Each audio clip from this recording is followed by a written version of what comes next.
अगर आप WhatsApp, Telegram, signal जैसे ऐप का इस्तेमाल अपने बिजनेस कम्युनिकेशन के लिए बहुत ज्यादा करते हैं तो ये आपके लिए घातक भी साबित हो सकता है। ऐसा मैं क्यों कह रहा हूं, आइए जानते हैं इस वीडियो में। क्या आप अपने बिजनेस कम्युनिकेशन के लिए व्हाट्सएप, टेलीग्राम या सिग्नल जैसे ऐप्स का इस्तेमाल करते हैं? क्या आप अपने क्लाइंट्स, वेंडर्स को अपने प्राइस कोड्स या फिर दूसरे इंपॉर्टेंट डॉक्यूमेंट्स व्हाट्सएप जैसे ऐप्स के जरिए भेजते हैं? अगर आप ऐसा करते हैं तो आप खतरों से खेल रहे हैं। व्हाट्सएप जैसे मैसेंजर ऐप जब लॉन्च हुए थे तो हर कोई इसकी फ्री सर्विस को देखकर इसके दीवाने होते चले गए। बात बात पर टेक्स्ट करना, वीडियो शेयर करना, इमेजेस शेयर तो हुआ ही करते थे।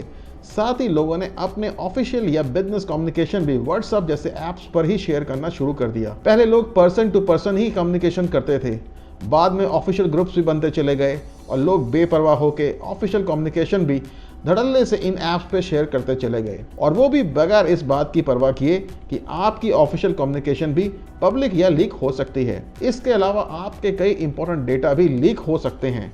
याद रखिए, ये कंपनीज आपके कम्युनिकेशन पर नज़र रखती हैं और ज़रूरत पड़ने पर इसका गलत इस्तेमाल ना हो, इसकी कोई गारंटी नहीं होती। अब मैं आपको सहूलियत के लिए बताता हूँ वो वजह जिससे साफ हो जाएगा कि व्हाट्सएप जैसे मैसेंजर ऐप्स आखिर क्यों बिजनेस कम्युनिकेशन के लिए किसी जहर से कम नहीं होते। It can mix personal communication with business communication. आप जब भी व्हाट्सएप से बिजनेस कम्युनिकेशन करते हैं उसमें ना सिर्फ लैक ऑफ प्रोफेशनलिज्म झलकता है बल्कि तमाम कन्फ्यूजन भी क्रिएट हो सकती है जो आपके बिजनेस के लिए खतरनाक साबित हो सकता है। वहीं जब आप बिजनेस या ऑफिशियल ईमेल करते हैं तो उसमें कम्युनिकेशन ना सिर्फ प्रोफेशनल दायरे में रहता है, साथ ही कंफ्यूजन के चांसेस भी कम रहते हैं। तो ऐसे में बिजनेस कम्युनिकेशन अगर करना है और कंफ्यूजन की सिचुएशन से बचना है तो व्हाट्सएप की जगह ईमेल का इस्तेमाल ही कीजिए। Loss of official data. जब आप व्हाट्सएप जैसे ऐप पर ऑफिशियल कम्युनिकेशन बहुत ज़्यादा करते हैं और ऐसे में अगर आपका मोबाइल या तो चोरी हो जाए या फिर कहीं मिसप्लेस हो जाए तो ऐसे में कोई गारंटी नहीं कि आपका इंपॉर्टेंट डेटा सेफ रहे या फिर गलत हाथों में ना जाए। व्हाट्सएप आपको कोई सिक्योरिटी लेयर प्रोवाइड नहीं करता और ऐसे में आपके बिजनेस डेटा आसानी से चोरी हो सकते हैं।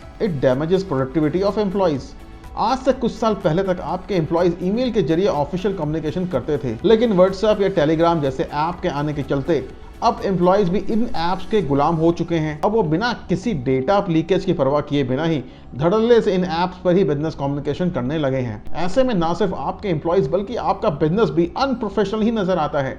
इसके अलावा एम्प्लॉइज की प्रोडक्टिविटी भी घटती चली जाती है। Policy violation. व्हाट्सएप की पॉलिसी साफ है कि उसका ऐप बना ही पर्सनल कम्युनिकेशन के लिए है, और ऐसे में अगर आप इन ऐप्स को बिजनेस कम्युनिकेशन या ऑफिशियल कम्युनिकेशन के लिए इस्तेमाल करते हैं तो यह व्हाट्सएप की पॉलिसी के खिलाफ है। It's impossible to keep a track of authorised communication on messenger apps. कई बार व्हाट्सएप पर कम्युनिकेशन इतना ज्यादा होता है कि उसका ट्रैक रखना भी मुश्किल होता है कि कौन सा कम्युनिकेशन ऑथराइज था और कौन सा नहीं। इसके अलावा अगर आपका कोई एम्प्लॉय जानबूझकर कम्युनिकेशन लीक कर दे तो आपके पास उसका फोन चेक करने के लिए अथॉरिटी तक नहीं होती, और ऐसे में आप चाहकर भी ऐसे एम्प्लॉयज के खिलाफ कोई सबूत नहीं जुटा सकते। WhatsApp can terminate your account at any time. WhatsApp के पास ये राइट्स रहते हैं कि वो आपके अकाउंट को कभी भी टर्मिनेट, सस्पेंड या मॉडिफाई कर सके, और वो भी किसी वार्निंग या नोटिस के।